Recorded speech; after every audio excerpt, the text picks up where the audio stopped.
Hello, everyone. It's Dr. Manjiri Nadkarni, Ayurvedic MD, registered holistic nutritionist, back today live for another Wellness Wednesday episode. So, today we are discussing the thyroid adrenal connection, and I am live on my Instagram as well as Facebook page. So, if you are watching this live, say a quick hi.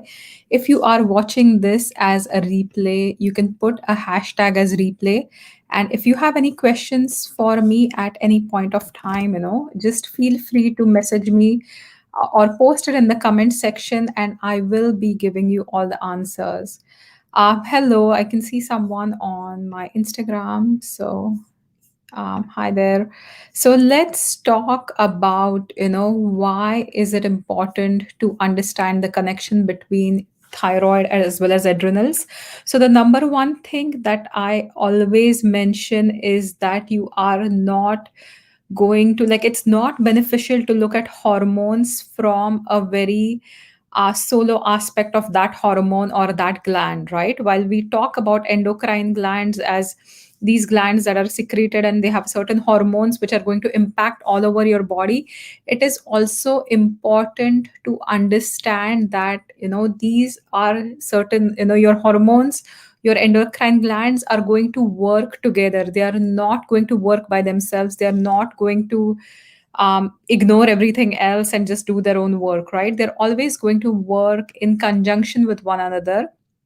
And often an imbalance in one is going to lead to an imbalance in the others. And that is why it is so very important that you have to understand that if you are trying to do everything in your power to heal your thyroid, and this is something that I see, people start taking iodine, people start taking supplements for thyroid, or they're on thyroid medications, and they still feel like terrible. They still feel their hair is falling out, they're extremely tired, they're exhausted, the skin is dry, constipated. So all these signs, right? So if you are doing everything right but you're not getting the results, the big challenge could lie in other hormones as well. So an example is, if your thyroid function is less than optimal, right, and you're doing everything to support your thyroid, but you're also exhausting your stress glands, then your thyroid glands are not going to be able to be rebalanced just because you're not focusing on the stress glands, right?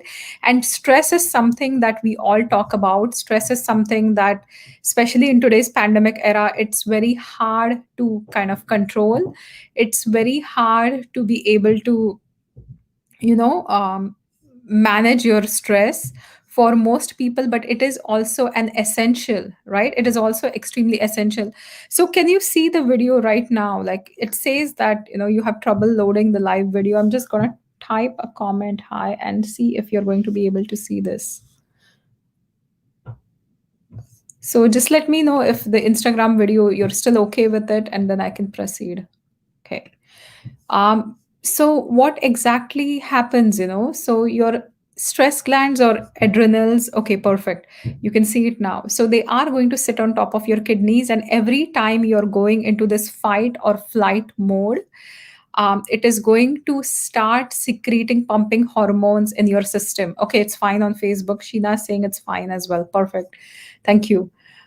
So every time you get stressed, right? Every time you have this anxiety, or if you have this work project coming up, or if you have some life situation going on, every time you have that fight flight mode, or if you feel that anxiety, you feel really a lot of stress, your glands are constantly getting fired, and every time they get fired, they are going to start secreting hormones in your body.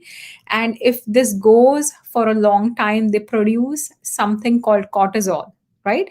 So cortisol is essential in the body. Like, we need cortisol, we need the stress hormones as well, because they are designed to protect us whenever there is an emergency. You need adrenaline through your body. You need to be able to run away from the situation. If you're in front of the tiger, if you're in front of the bear, you need to run away from the situation, right?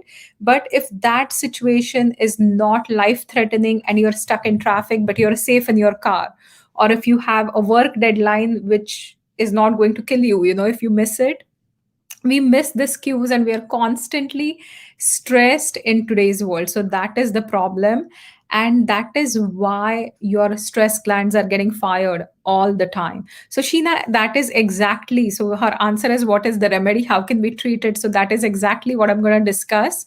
If you have 20 more minutes, I'll talk about the symptoms and I'll look at the solutions, right? And I am also, if you are not on Instagram, or if you're on Instagram, maybe not right now, you're watching this on Facebook, you can follow me at the rate Manjiri Ayurveda. And I do post a lot of quick tips there. So these videos can be a bit lengthier, sometimes 30 minutes, but there you'll get like 3 herbs which you can start using for your stress glands and all that. So there are all these quick tips. So I can post like the Instagram handle right here, and just follow me there. And there's lots that I can talk, there's lots that I'm going to talk on my Instagram channel as well. Perfect. So going back to the stress connection, right? So every time we talk about this mental emotional stress, you will create, your body is going to secrete hormones, and in the long term you end up secreting a lot more of cortisol, right? And what exactly is the sign? If you are the person who's wired and tired, there is a very simple um, thing where we talk about high amounts of cortisol even at night time. So cortisol is the one hormone that is, again, it is essential for our body to function. It is something that's secreted by your stress gland, and it is what we know a glucocorticoid, right? So it is secreted, and it is going to create, in stress it is going to play an important role. So usually if it's secreted in proper numbers, it's actually going to keep the inflammation down, right? It's going to regulate your blood sugar, it regulate your blood pressure, it will increase your blood sugar, it also controls your sleep wake cycle, it's also going to boost your energy. But if there is too much stress, right, again, cortisol issues can lead to a lot of headaches, they can lead to anxiety, depression, they can also lead to concentration problems or digestion problems or trouble sleeping or weight gain. Because when you are in this fight flight mode, your body prioritizes survival. Your body is not going to digest food. If your body thinks there's a life threatening situation, right, it is not going to focus on digestion, it is not going to focus on your thyroid, it is not going to focus on anything else. The only thing it will focus on is survival by producing a lot of this hormone called cortisol, right? And cortisol, as other hormones, you don't need too much or too little of it, right? So if you have too little of cortisol, it can create changes in the skin, there can be darkening of skin between skin folds, you will be tired all the time, you will have muscle weakness. So this is something women complain a lot, oh, I feel like I'm losing my muscle mass, or I'm just tired, or I can hardly do like 5 push-ups, right? So again, it's going to affect your muscle mass, because when you are shaking, when you have that anxiety, when you are haven't eaten for a long time, for example, and you start shaking, your body is actually breaking the muscle down, in response to cortisol, to be able to provide some glucose for your body. So these are some mechanisms through which you are going to create issues in the thyroid gland as well, right? So again, low blood pressure, loss of appetite, loss of weight, like they are again all very common when it comes to your thyroid glands, right? So now, if your thyroid glands, if your adrenal glands are over functioning constantly all the time, right? So all the time, if you are in the stress mode, when we talk about chronic stress, when we talk about chronic stress leading to chronic fatigue, another sign that you'll see is your digestion is going to suffer and your nutrient absorption is going to suffer. So some simple signs that your adrenals are off, and your digestion is off, you can also look at your nails. And if you have a lot of ridges on your nails, and if you are suddenly bloated or gassy, and no matter what you eat, you're just feeling tired, no matter how much you sleep, you're feeling tired, it's time to check these signs, right? So this will show you that, okay, there is something going on in the body. And again, this excess inflammation that is increased is now going to impact the thyroid. And as I mentioned before, thyroid gland is an extremely sensitive gland in the body. Inflammation related to food, if you're eating something that's inflaming your body, it could be food sensitivities, it could be a poor diet, it could be eating excess food that's creating toxicity called ama as per ayurveda, right? So all these things are going to impact your thyroid.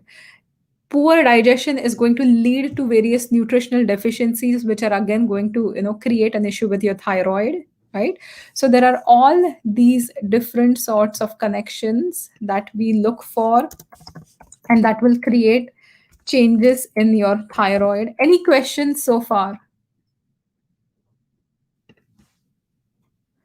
So any, so we've talked a little bit about what exactly stress does on the body. Now when it comes to cortisol and your thyroid gland, right? So cortisol also functions in the negative loop, from hypothalamus and pituitary. And as I mentioned before, that our brain is going to signal your thyroid gland, your pituitary is going to secrete TSH, that is going to then stimulate your T3 T4, the production of it. The T4 is then going to convert to T3, which is the active form, right? Again, if you look at your stress glands, if you look at your cortisol as well, it is also in having the same negative loop, right?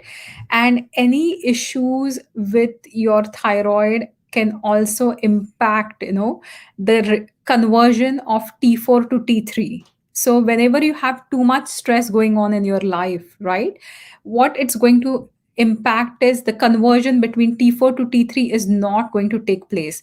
And you need this free T3, no matter if you have T3, if it's bound, if you have thyroid hormones, if they're bound, they don't work in the body. You need this active form, which is the free form, right? And when stress is too high, rather than converting T3, you're not going to kind of convert it really well. So that's kind of the bottom line. I'm not going to go into many technical terms, like it gets too complex then. So again, you also become less sensitive because you have a lot of inflammatory products in your body. When you have chronic stress, there are certain inflammatory cells which are produced in the body. They are known as cytokines, right? So your thyroid receptors have your body cells have thyroid receptors which are going to attach to the thyroid hormones. But if you have too much of this inflammatory immune cells, your thyroid receptors are not going to be sensitive to those thyroid hormones. So even if you take your medication, even if you see that your numbers are normal, they're circulating, but because they're not attaching, you will still have the signs of an underactive thyroid, right?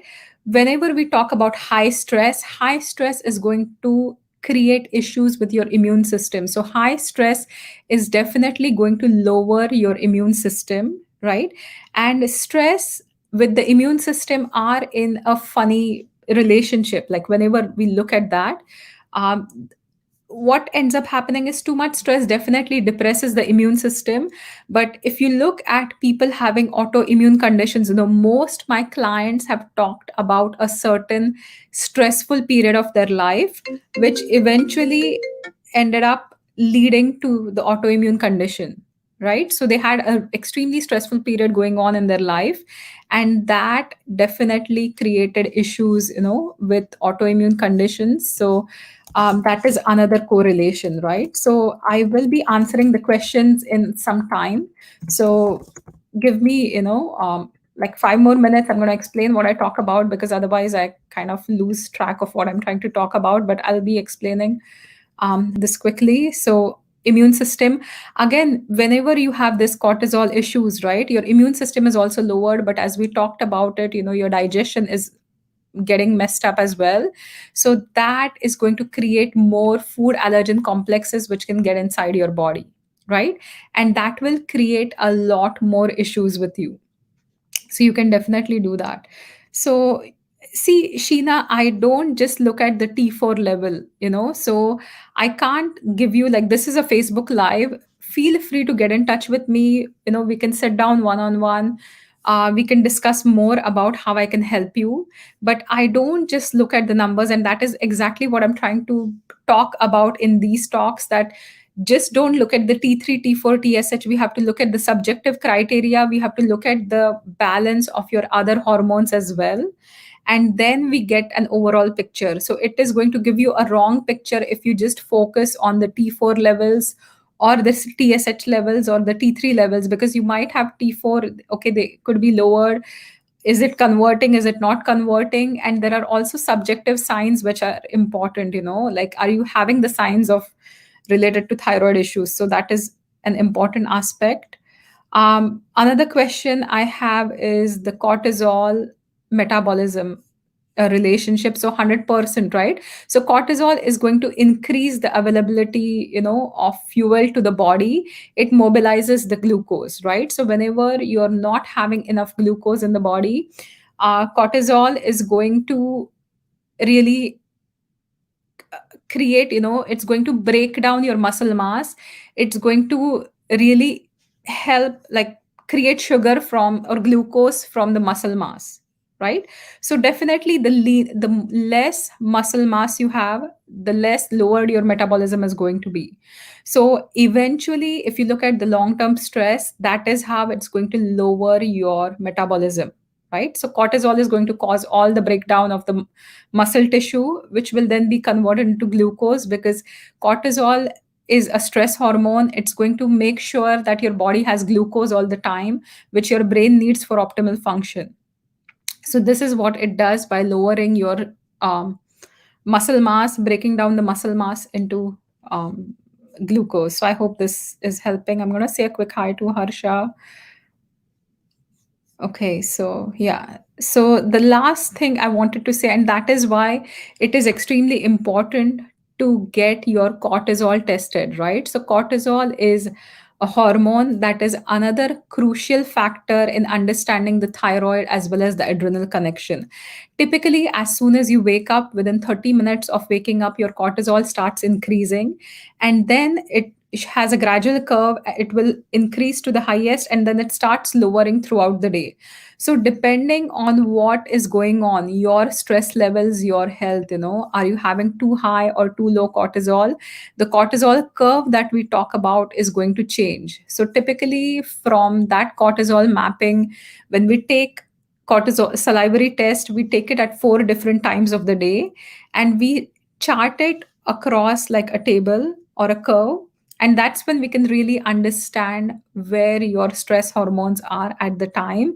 And if you are in extreme stress, if you are someone who has excess of this cortisol, no matter what you do with your thyroid, it might not help you. So this is why this is extremely important to understand the thyroid as well as the adrenal connection. So any other questions that you have?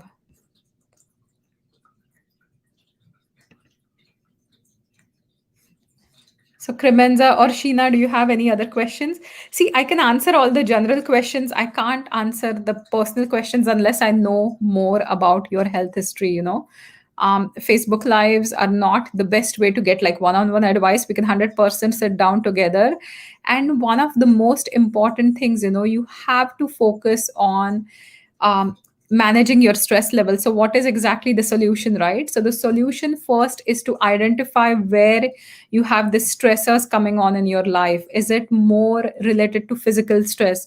Is it more related to emotional stress? Is it more related to mental stress? So, what kind of stressors are impacting your life? That is something extremely, extremely important to identify, right? And then you take those stressors out. And sometimes even diet can be very inflammatory, diet can be very stressful. So if you eat something and you're constantly getting nauseated, or you're constantly having stomach aches, or you're constantly having breakouts, these are signs that the food you're eating is not helping your body, right? And that is creating stress in the body.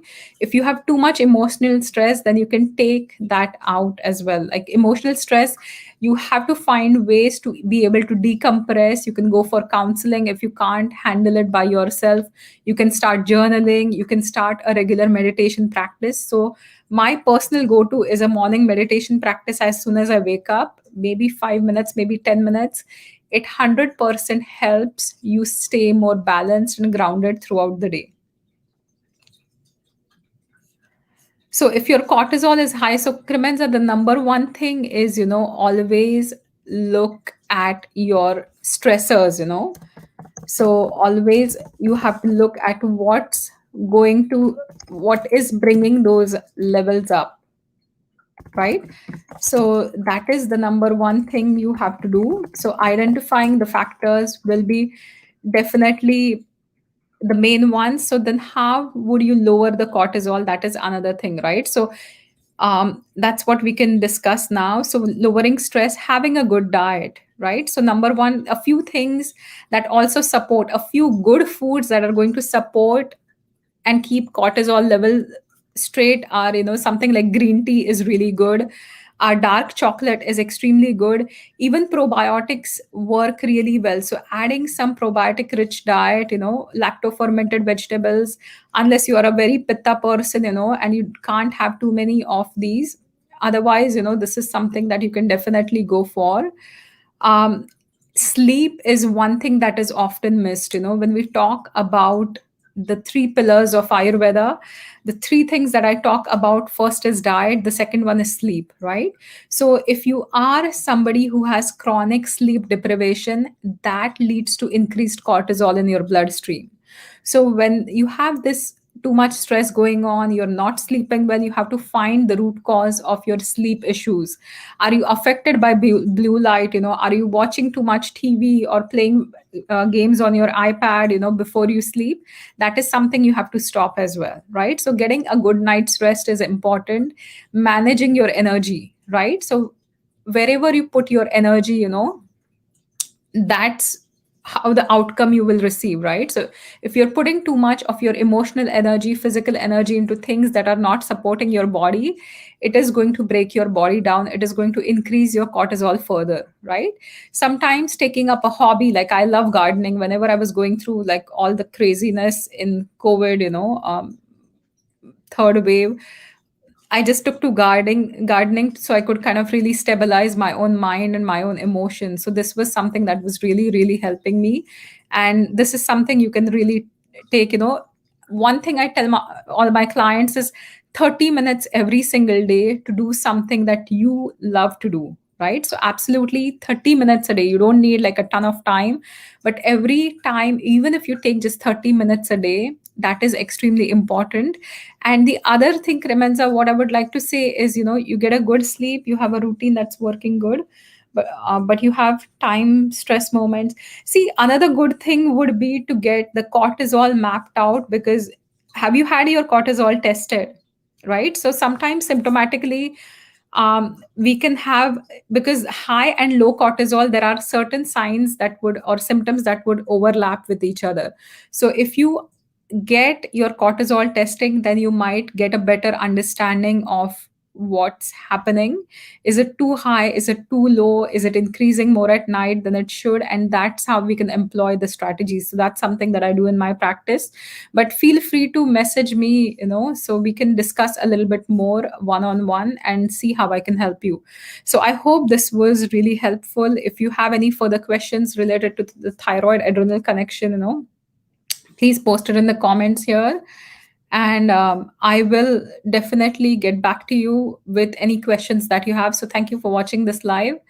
And I will see you soon. For next week, we are going to talk about the 7 nutrients that are essential for thyroid function. So while people only talk about iodine, right, there are other nutrients as well that play a crucial role in your thyroid gland function. So we are going to talk about all of those nutrients in the next session.